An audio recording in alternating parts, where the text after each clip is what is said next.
Graça e paz, irmãos. Deus seja louvado por esta canção que exalta o seu nome. Glória a Deus por todas as coisas. Tome um assento, irmãos. Que Deus nos abençoe, que Deus fale conosco através da santa e preciosa palavra.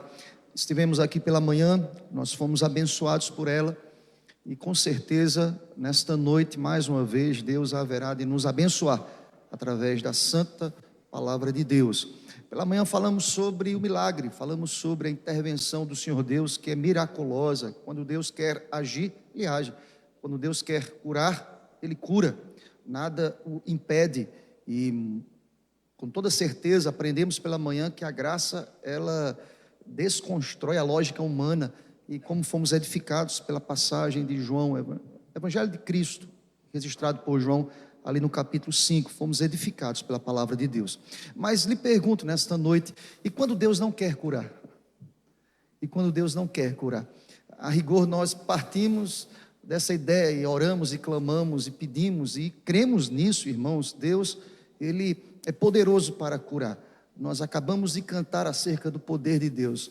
Mas quando Deus não quer curar? Eu queria pensar sobre isso hoje à noite, irmãos, porque nem sempre Deus cura.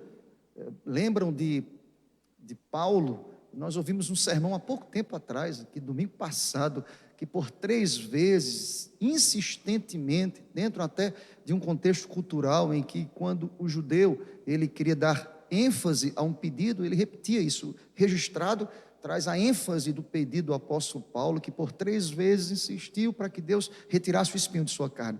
E Deus disse, não, você vai continuar com o espinho. Quando Deus não quer curar, a minha graça te basta. E quando Deus não quer nos curar, irmãos, é fato, claro, nem sempre Deus quer nos curar quando nós clamamos. Deus quer muitas vezes tratar o coração da gente. Eu quero usar nesta noite o texto de Tiago, capítulo 1, epístola de Tiago, capítulo 1. Deus prova, irmãos, quando Deus não quer curar, Deus prova para provar.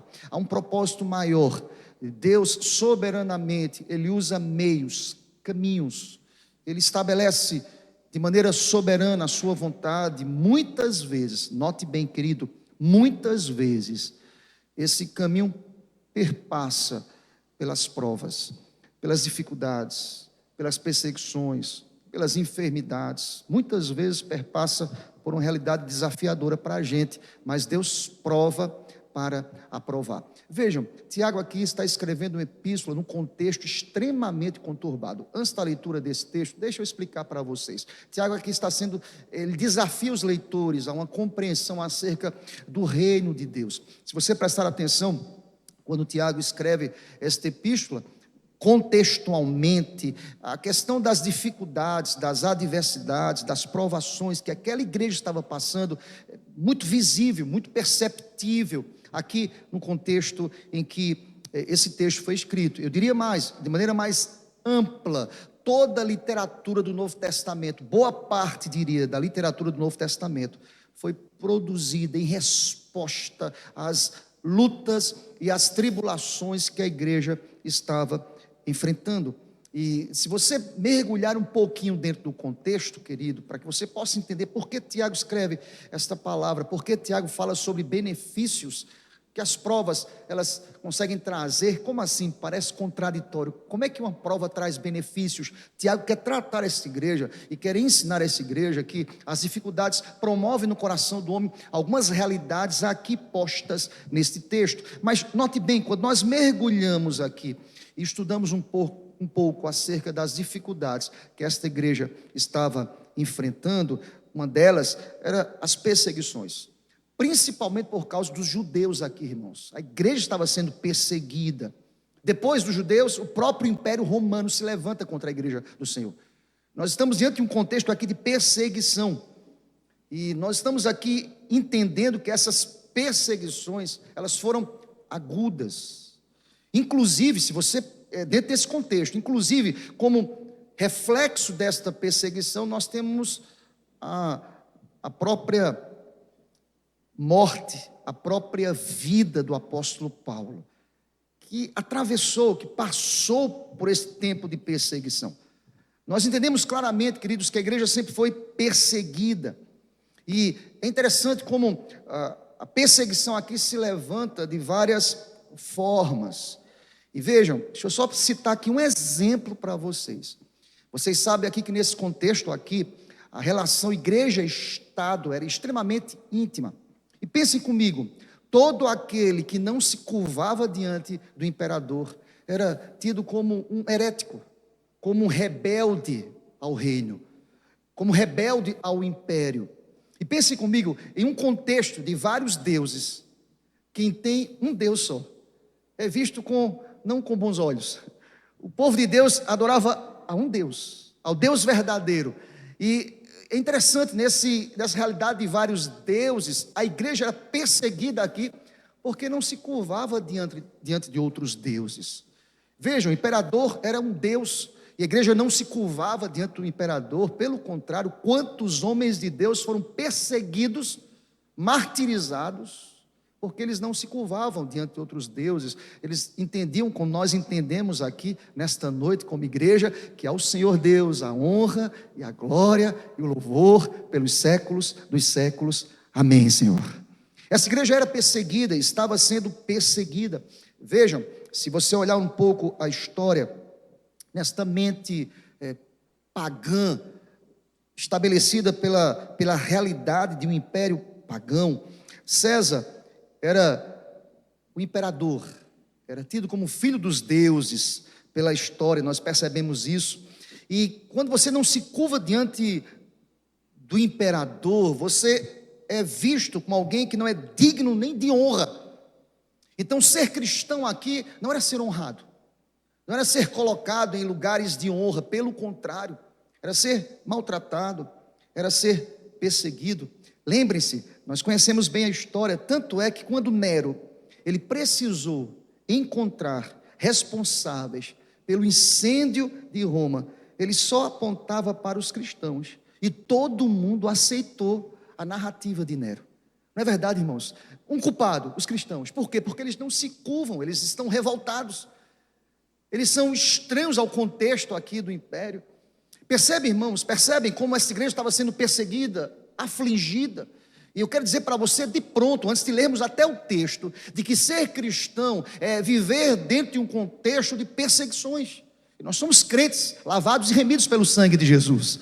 É entender que nós não estamos na mesma troada deste mundo que a palavra nos diz que jaz do maligno.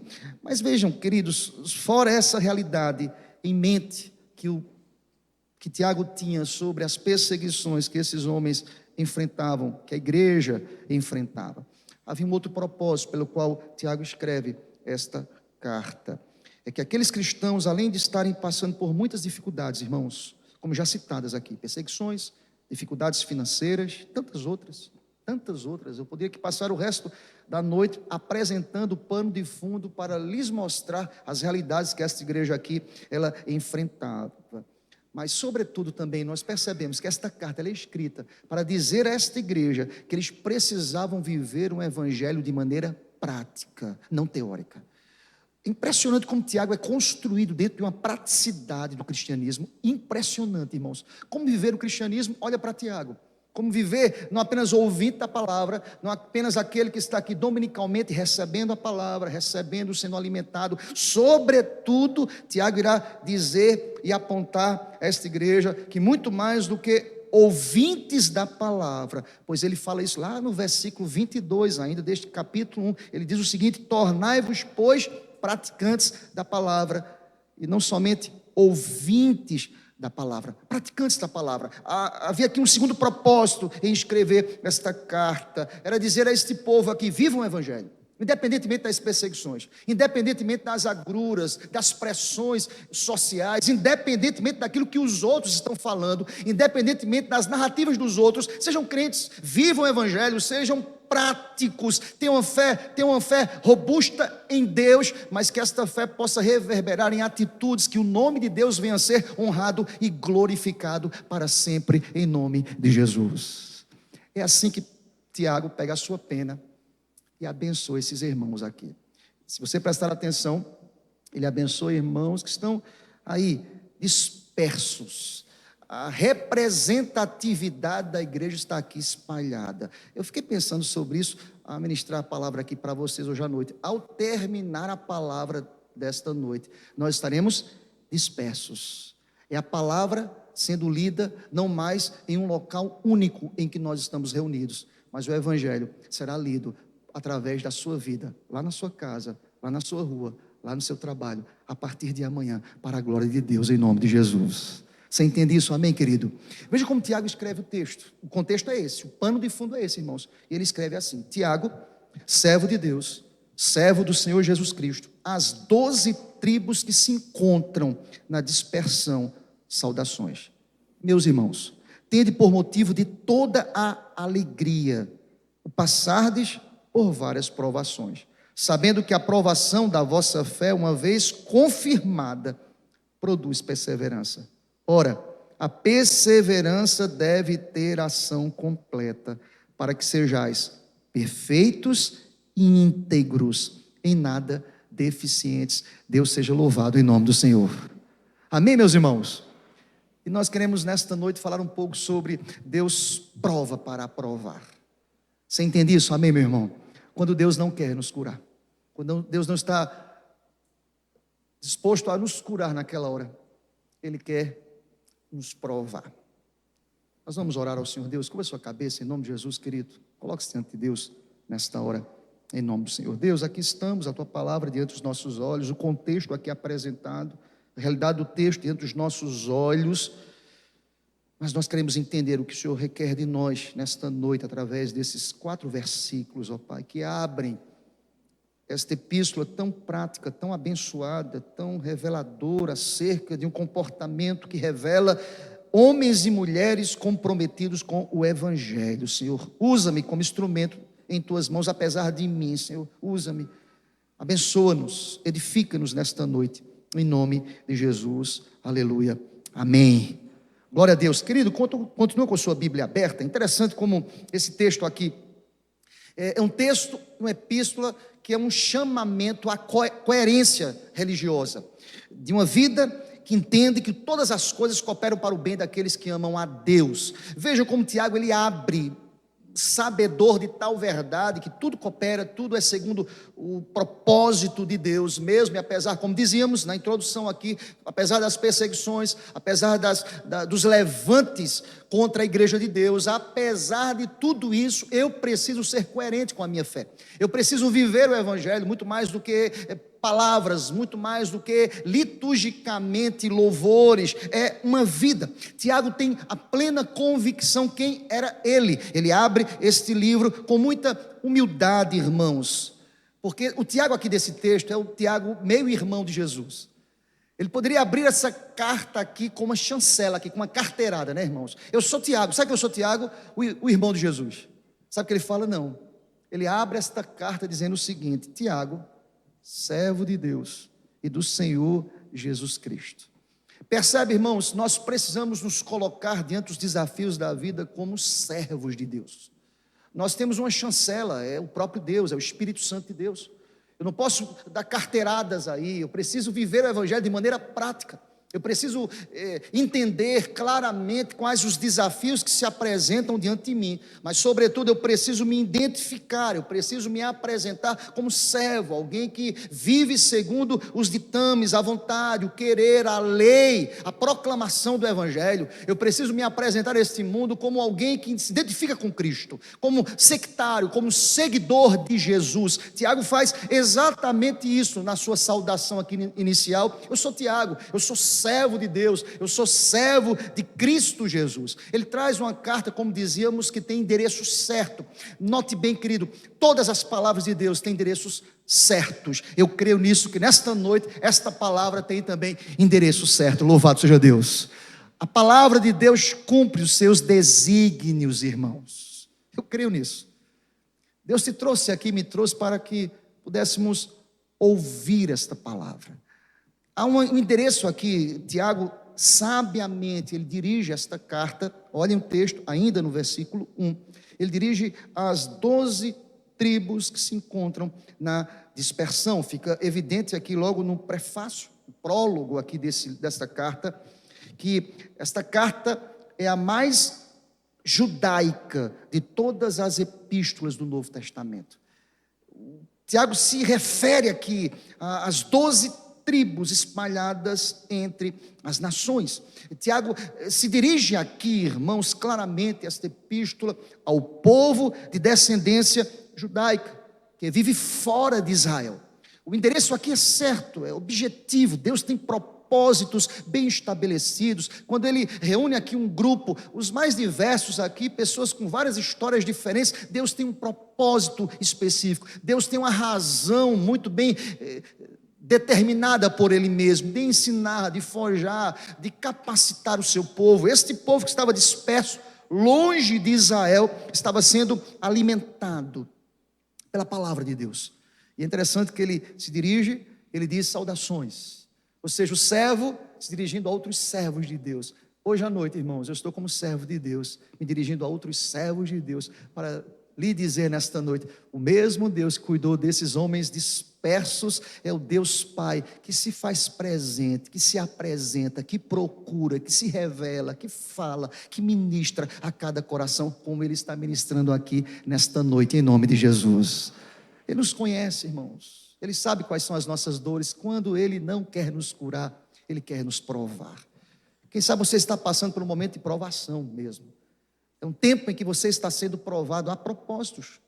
Há um querer de Deus que é maior do que o nosso próprio querer. Eu quero pensar sobre isso com vocês hoje à noite, dizendo o que acabei de lhes dizer. Eu quero dizer 3 verdades aqui, que eu as encontro aqui nesse texto. Vejam, a primeira delas é que crente passa por adversidades e a alegria ela pode coexistir com dificuldades e provações, com sofrimento. Há uma coexistência, alegria e sofrimento. Nós encontramos isso muitas vezes, esses paradoxos nas cartas paulinas também, aqui na epístola de Tiago, esse paradoxo, alegria e tristeza, caminhando, convivendo. Uma hora eu estou muito feliz no domingo à noite, eu acabo de sair de uma grande vitória, mas agora passo por dificuldades. Elias passou por isso, ele venceu os profetas de Baal, mas pouco tempo depois ele estava recluso dentro de uma caverna. Nós passamos por esses paradoxos. Tiago, sabedor, inspirado pelo próprio Deus, visita aqueles irmãos tristes, quem sabe, angustiados, perplexos pelas perseguições, pelas dificuldades, pelas dores, pelas agruras. Ele se levanta e diz assim, lá no versículo 2, olhem comigo, que ele diz a esses irmãos, meus irmãos. Ele se identifica como irmão em Cristo.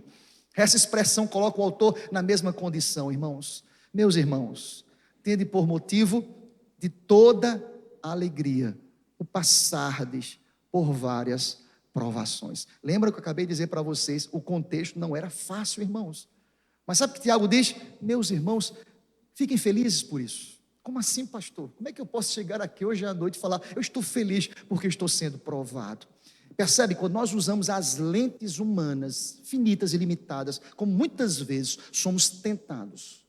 Olhamos as circunstâncias pela nossa ótica, pelo nosso prisma, pela nossa percepção. De fato, a dificuldade por si só não nos gera felicidade. Mas vejam, eu quero que vocês entendam que há um propósito maior. Deus conhece todas as coisas, Deus está no controle de todas as coisas. Então, quando nós pensamos assim, nós partimos da ideia aqui do texto. Nós temos motivo de toda alegria, o passardes por várias, não algumas, por várias provações, na perspectiva e na certeza que Deus conhece o amanhã, Ele está no cuidado, Ele está no controle. Jeremias 17 nos diz que feliz é o homem que confia e espera no Senhor Deus. Ele diz lá ainda no capítulo 17 de Jeremias, o coração do homem é enganoso, é falho, é finito, é trôpego, mas quem confia, quem espera, quem descansa, é um bem-aventurado, aleluia. Nós louvamos a Deus e nos alegramos porque nós entendemos que Deus, de maneira soberana, está no controle de todas as coisas. Veja, irmãos, quando Tiago diz, tende motivo de toda alegria, o passardes por todas as coisas, Tiago não está se rendendo aqui à tristeza, Tiago não está se rendendo à murmuração. Tem muito crente que murmura, irmãos. Por que eu estou passando por isso? Que murmura, que reclama. Ele não se revolta contra Deus. E aí, irmãos, a murmuração é uma disposição de descrença na soberania de Deus. Lembram que a palavra de Deus nos diz? A alegria do Senhor é a nossa força. Veja, o texto não diz que as circunstâncias elas haverão de nos sustentar em alegria. Não, isso é masoquismo, irmãos. Eu não posso olhar aqui para a enfermidade, olha que alegria, eu estou enfermo. Não, irmãos, ninguém faz isso. Ninguém faz isso. Ninguém chega aqui domingo à noite, Deus, pastor, estou tão feliz, rapaz, eu quero mais prova, eu quero mais porta fechada. Não, ninguém faz isso. Mas é a alegria do Senhor, é a força no Senhor, é a suficiência do Senhor, é a certeza em uma doutrina que para a gente é muito cara. A providência de Deus não falha, aleluia. Em Deus, tende por motivo de grande alegria o passado por várias provações nessa expectativa, irmãos. Por mais que seja difícil, desafiador, contrário, a provação de Deus visa aperfeiçoar. Deus prova para provar. Há um querer de Deus para todas as coisas. O que é que Deus quer com tudo isso, pastor? Produzir esperança, perseverança, amadurecer o caráter cristão. Já pensou um filho que recebe tudo do pai? Nós conhecemos filhos assim, irmãos, que tudo que o filho pede, o pai diz assim: está aqui, meu filho, eu estou dando a ele o que eu não tive. Você está estragando seu filho. Você está estragando seu filho. Eu vou dar a ele o que eu não tive. Ele precisa aprender com os nãos. Deus é o Pai perfeito, irmãos. Deus é o Pai perfeito. Ele sabe como tratar o coração da gente. Ele sabe, é não para você, meu filho. Você precisa ser forjado. Tende motivo de grande alegria passar por várias provações, porque o nosso Pai está forjando. Ele está tratando o nosso caráter cristão. Ele está permitindo que os fiéis sejam aprovados, que recebam a coroa da vida. Há um propósito maior. Percebem? Quando eu olho a partir dessa perspectiva, que é um propósito maior, alicerçado na própria Escritura. Irmãos, Escritura se explica por Escritura. Os nossos dias foram contados e determinados por Deus. Você crê nisso? Eu creio nisso. Contados e determinados. Ele está no controle, Ele que dita, Ele que tem as normativas da nossa caminhada. Ele é o Senhor de todas as coisas. Está sendo provado, irmãos. Louve a Deus, agradeça a Deus. Tu sabes o que é melhor para a minha vida. Aleluia. Deus sabe, irmãos. Certa vez eu me questionei, por que Elias foi para aquela caverna depois de uma vitória tão bonita, irmãos? Deus sabe. Deus queria tratar o coração dele. Quem sabe Elias saiu de lá vaidoso. Ele está um pouco arrogante, né, irmãos? Vocês perceberam isso? Em alguns momentos na fala de Elias eu percebo uma pontinha de arrogância. Não sei se vocês já perceberam isso em Elias. Ele é ser humano como a gente. Meu Deus, faça isso aí com o seu Deus. Pontinha de arrogância. O que é que Deus fez? Deus pesa a mão. Eu não sei a leitura de vocês para o profeta Elias. Não fiquem assustados não. Ele é gente como a gente, irmãos. O que foi que gerou o espinho na carne? Volta a essa questão de Paulo, para que o seu coração não ficasse vaidoso. Tem gente que depois de uma vitória espiritual fica vaidoso. Eu sou o cara, eu sou a mulher, eu estou assim, eu estou bem próximo ao trono de Deus. Deus trata o coração, Deus foge o nosso caráter. Aqui nesse contexto era diferente, eram perseguições, mas Paulo diz: alegrem-se. A propósito maior, há algo estabelecido. Deus está provando, não para nos destruir, para nos refinar, irmãos. Eu creio nisso em nome de Jesus. Ele está refinando as nossas vidas como ouro no fogo, fortalecendo a obediência, capacitando para um propósito maior. Eu quero lhes dizer nesta noite, primeira verdade: a alegria pode coexistir com tristeza, com sofrimento, irmãos. Crente passa por sofrimento. No mundo tereis aflições. Nós passamos por adversidades. Quem sabe você entrou aqui hoje à noite no culto dizendo: eu estou sendo tão provado, pastor. Palavra de Deus para o teu coração: tende por motivo de toda alegria. Deus, e tão somente Deus, Ele está no controle da tua vida, em nome de Jesus. Ele não me curou, mas Ele está contigo.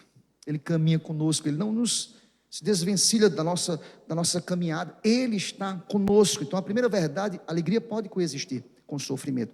Alegrem-se em Deus, Ele é a nossa força. Não na prova, não no problema, não na enfermidade, não na dificuldade, não naquilo que nós atravessamos. Não tem como fazer isso, irmãos. Isso é incoerente à nossa fé. Nós depositamos racionalmente a nossa fé naquele em que nós cremos. Nós cremos no Deus que está no controle de todas as coisas. Mas há uma segunda coisa: Deus prova para nos aprovar. E nessa dinâmica aí estabelecida pelo texto, a alegria pode coexistir com o sofrimento. Verso 2. No versículo 2 ainda, eu diria, a segunda verdade é que as provações, elas são compatíveis com a fé cristã.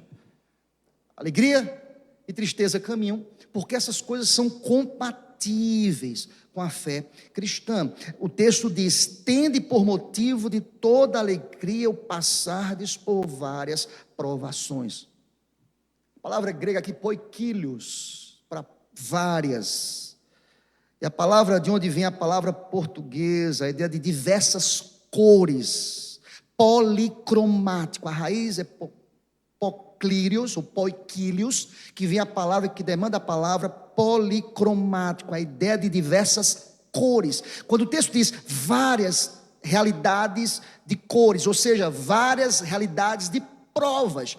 Sabe o que quer dizer aqui, irmãos? É que crente também passa por câncer, passa por dificuldades, passa por bala perdida, e algumas pessoas imaginam que ao partir do momento que a graça invade o coração, eles são blindados de outros sofrimentos que o ímpio passa. Verdade é que quando o próprio Cristo fecha o sermão do monte, irmãos, o que é que ele diz? Ele apresenta a casa de um prudente, de um sensato e de um imprudente. Ele vai construindo essa ideia, dizendo o seguinte: olha, as mesmas dificuldades que o ímpio passa, o crente passa. O rio transborda, o vento bate com ímpeto contra a casa, a chuva cai de maneira torrencial. A diferença, os problemas são os mesmos. Olha a ideia de diversas cores, diversas provações, diversas dificuldades. Nós passamos por diversas dificuldades. O diferencial na vida do cristão é a rocha, é quem sustenta, é quem está no controle, é quem dita as normas da casa. A diferença é a sustentação de Jesus em nosso lar. Louvado seja Deus por isso.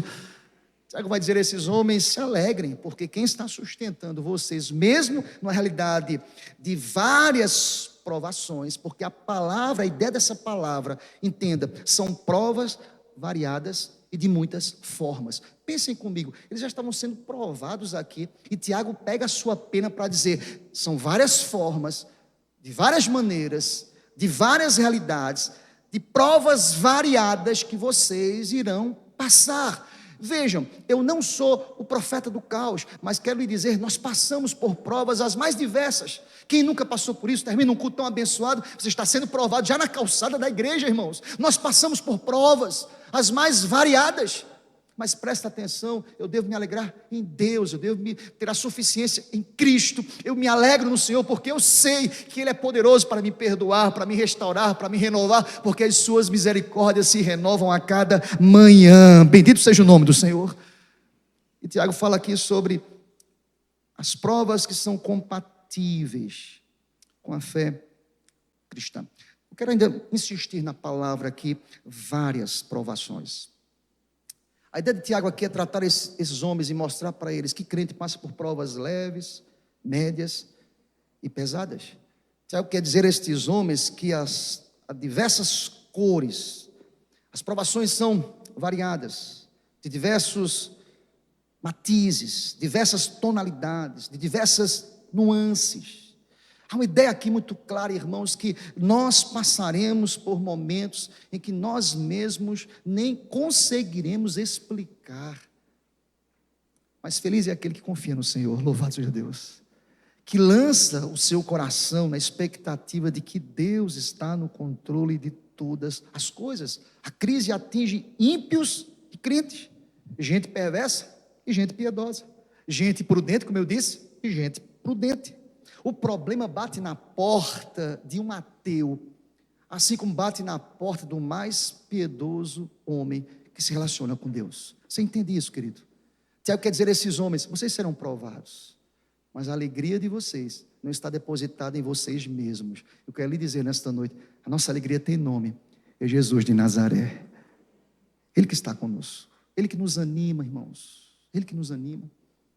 Sexta-feira eu estava com Kézia visitando um pequeno grupo aqui, trazendo a palavra, e nós ouvimos várias realidades, o PG do Eric e da Ana, e várias realidades, no momento do compartilhar da palavra. Já digo aí, se você não faz parte de um pequeno grupo, meu irmão, se envolva, se entrose, procure um líder do pequeno grupo. É uma benção, pequeno grupo, irmãos, uma benção. E ali naquele momento, os pedidos de oração, quantas realidades, quantas histórias, quantos lamentos, quantas dores, as mais diversas, as mais diversas. E em certo momento, cada família ali representada, o casal falando e fazendo seus pedidos e também compartilhando, né? os desafios, as dores, e aí nós entendemos muito mais do que dominicalmente sentar no culto e ouvir uma palavra. Nós nos relacionamos com as pessoas, e quem faz parte do pequeno grupo sabe do que eu estou falando, irmãos. Aquele convívio quinzenal abençoado do compartilhar da palavra e os pedidos de oração. E em um certo momento, ouvindo tantos lamentos, e Kézia ficamos lá em penúltimos, né? Falamos quase os últimos ali. E a primeira coisa que Kézia disse: irmãos, quer dizer para vocês, o que vocês passam, nós também passamos. Nós também atravessamos. Nós não estamos numa condição privilegiada. Tiago diz: meus irmãos, se alegrem, porque eu também passo por provações. Nós passamos, irmãos. Nós enfrentamos essas realidades das provas. E aqui a ideia é justamente essa, irmãos, com várias tonalidades, com várias nuances, com diversos matizes. Nós passamos, nós somos desafiados, mas a alegria do Senhor é a nossa força, é o nosso ânimo, é o nosso renovo. Quantas vezes trôpegos, angustiados, perplexos, confundidos até pelas leituras que nós realizamos, porque, como dizíamos, Jeremias 17 diz: o coração do homem é enganoso, seu pensamento é enganoso. Confundidos pelas várias tonalidades das provas, nos curvamos diante de Deus e falamos: Deus, tem misericórdia de mim, me ajuda, me traz resposta, me traz um norte, me traz a tua bússola, que é a palavra de Deus, me traz um caminho, me traz um bálsamo, me traz um lenitivo. E é impressionante, irmãos, como a palavra vem como esse lenitivo que direciona-nos, que mostra-nos que Ele está conosco. Certamente, verdade, irmãos, certamente a bondade e a misericórdia do Senhor me seguirão todos os dias da minha vida. Aleluia.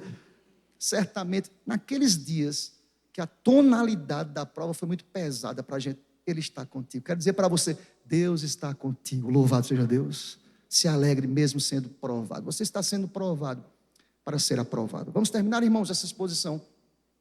Primeiro, não há incompatibilidade entre ser provado e passar pelas provas. Estar feliz, estar triste.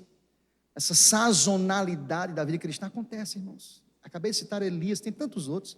Se eu fosse citar aqui homens de Deus que tiveram momentos de euforia e momentos de tristeza. Vocês conhecem o profeta fujão, Jonas?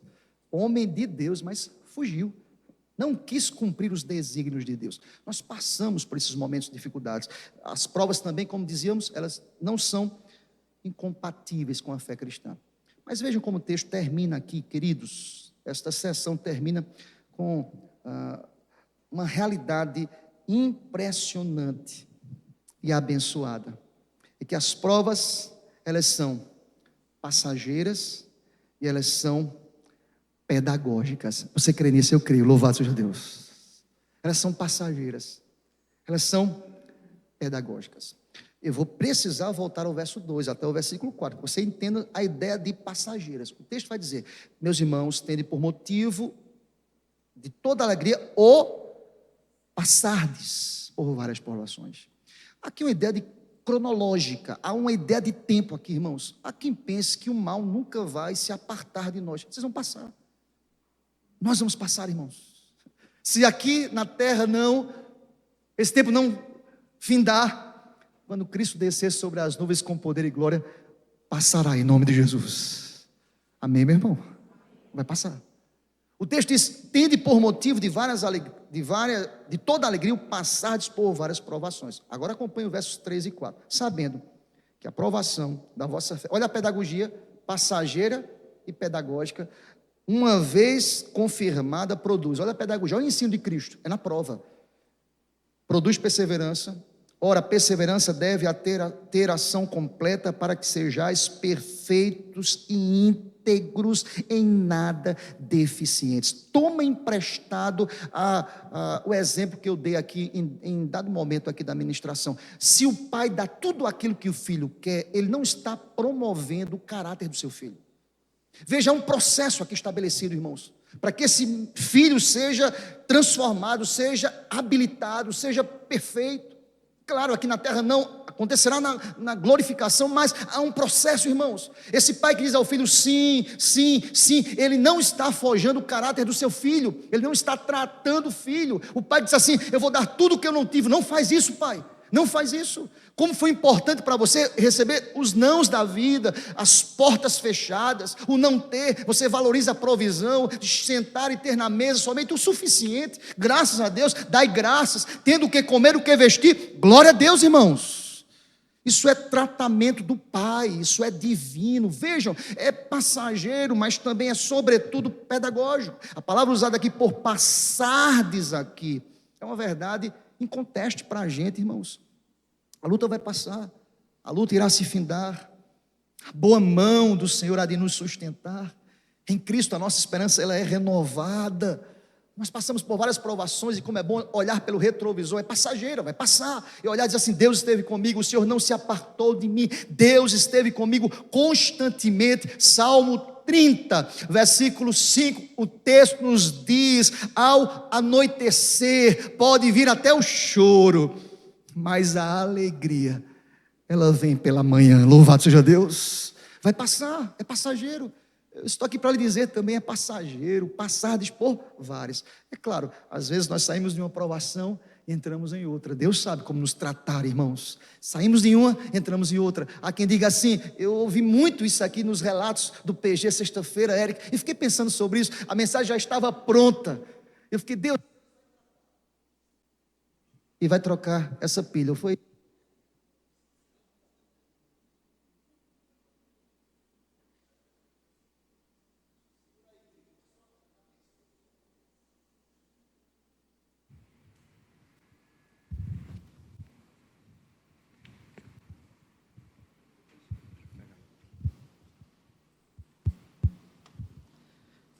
Ok, estamos de volta aqui.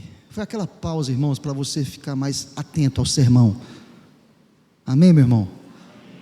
E não se preocupe que vamos continuar aqui ministrando na bênção, em nome de Jesus, viu? Até porque eu cheguei na metade do sermão. E pela reação de vocês, eu já entendi tudo, irmãos, já entendi tudo. É o último ponto, estamos caminhando para o final, tá, irmãos? Vejam, queridos, é interessante que a palavra aqui é que à noite vem o choro, a alegria vem a graça, a resposta. Pela graça de Deus, a prova irá passar, a prova vem, a prova passa e nós permanecemos. Isso é promessa. Tiago quer dizer a esses irmãos: animem-se, fortaleçam-se em Cristo, animem-se na certeza de que as estações da vida, que o deserto é prova de Deus, mas o deserto não é destino final para a gente. Deus está aguardando o bom depósito para aquele dia, louvado seja Deus. É passageiro, mas os versos 13 e 4, eles se apresentam aqui de maneira esplendorosa como ensino. A palavra ensino é pedagógico. A prova, ela é promovida a nós para nos ensinar. Se você prestar atenção, o texto aqui é construído para tratar essa ideia de pedagogicamente, em um processo do esculpir de Deus em nossas vidas, o caráter dos filhos. Veja,